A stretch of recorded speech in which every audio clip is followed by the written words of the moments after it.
Welcome. I'm Sue Gaskell Barlow, and this is video 4 of Invisible Conditions.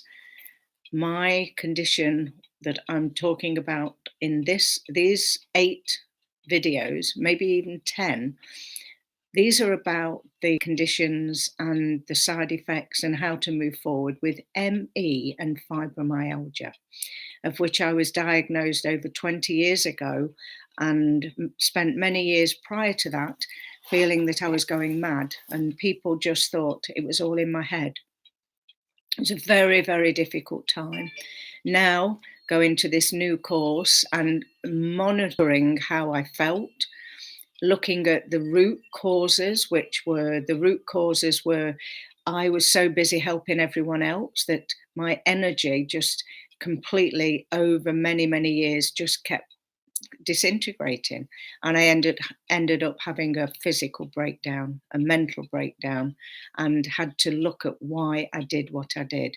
So I will be going into depth about the course I went on, and that will be an online course that I'll be doing where I can actually show you different ways of how you can help yourself, and that I look forward to doing, and we'll talk about that later on. In the meantime, this is a little journal of how I felt going to these meetings. I awoke and realized this morning was my next session at the ME Fibromyalgia Wellbeing Group, and I was picking my granddaughter Millie up from the airport before the meeting. It was going to be tight, time-wise, and the weather was very windy. I promised myself I had to fulfill looking after me, and I wasn't going to let my granddaughter down because I was so happy to be going to pick her up. Hadn't seen her for a while. I hope things all go according to plan, and I know I might just be late for the meeting. If I was to be late, I knew I'd be welcome. Nobody would complain. I'd go in quietly. Already, this anxiety that I used to feel had almost gone. Of course, I like to be on time because I call it respect. The drive to the airport was stress-free, and even though the plane from Wellington was 20 minutes late and it was now 10 minutes to the meeting, I remained stress-free. That's a huge statement.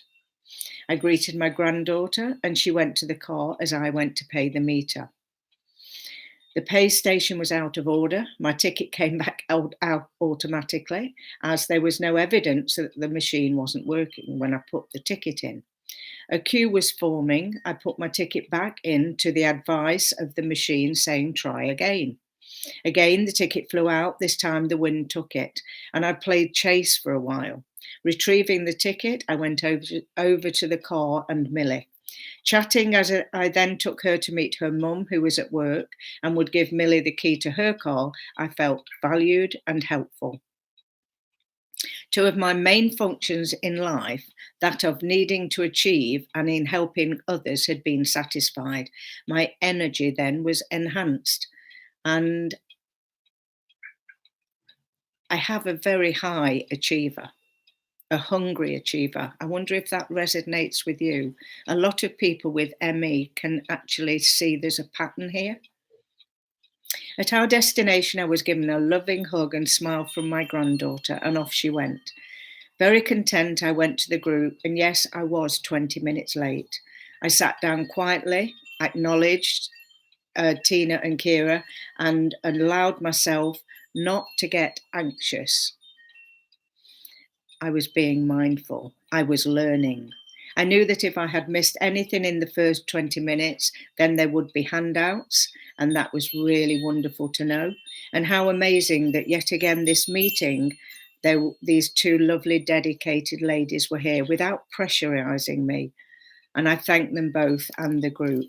And what I want to say here is I was learning that my anxiety, my fear-based reality, my need to please was one of the key things that activated my ME and a crash. So I look forward to talking to you next time, and bye for now. Stay safe